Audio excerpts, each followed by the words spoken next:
நிறைய பேர் கஞ்சி மாவு கொரியர் கேட்டிருக்காங்க. இந்த கஞ்சி மாவு எதுக்குன்னா, நிறைய பேர் வந்து சாப்பிட்டுட்டு கஞ்சி மாவு எனக்கு வந்து நான் இன்சுலின் போட்டுட்ருக்கிறதே நிறுத்திட்டேன். எனக்கு சுகர் நார்மல் ஆயிருச்சு. எனக்கு வெயிட் லாஸ் நல்லாவே ஆகுது. உடம்பு ஹெல்த்தியா இருக்கு. கிட்னி ப்ராப்ளம் இருக்கிறவங்களுக்கும் அந்த ரத்தத்தெல்லாம் சுத்தம் பண்ணுறதுக்கு இதில ரத்தசாலி, காலை நமக்கெல்லாம் சேர்த்துருக்கனால அவங்களுக்கும் உடம்புக்கு ஹெல்த்தியா இருக்குதுன்னு சொல்லியிருக்காங்க. கெட்ட கொலஸ்ட்ரால் சேராது. பிபி கண்ட்ரோலில் வச்சுக்கும். சுகர் பேஷண்ட்லாம் நிறைய பேர் வாங்குறாங்க. வெயிட் லாஸ் பண்ணணுங்கிறவங்களும் நிறையா வாங்குறாங்க.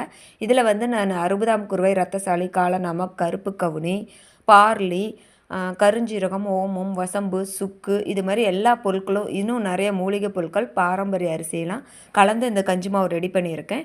தேவைப்படுறவங்க வாட்ஸ்அப் நம்பர் கொடுத்துருக்கேன், கான்டாக்ட் பண்ணிக்கோங்க. இந்த கஞ்சி மாவு சாப்பிட்டா எந்த நோயுமே வராது. நம்ம கேன்சர்லேருந்து பெரிய பெரிய கொடிய நோய் வராது. இப்போ என்னென்னமோ தொற்று நோய்களாக வருது. இதை சாப்பிட்டா நமக்கு எதிர்ப்பு சக்தி அதிகமாகும். நிறைய பேர் இந்த கஞ்சி மாவு சாப்பிட்டுட்டு 10 கிலோ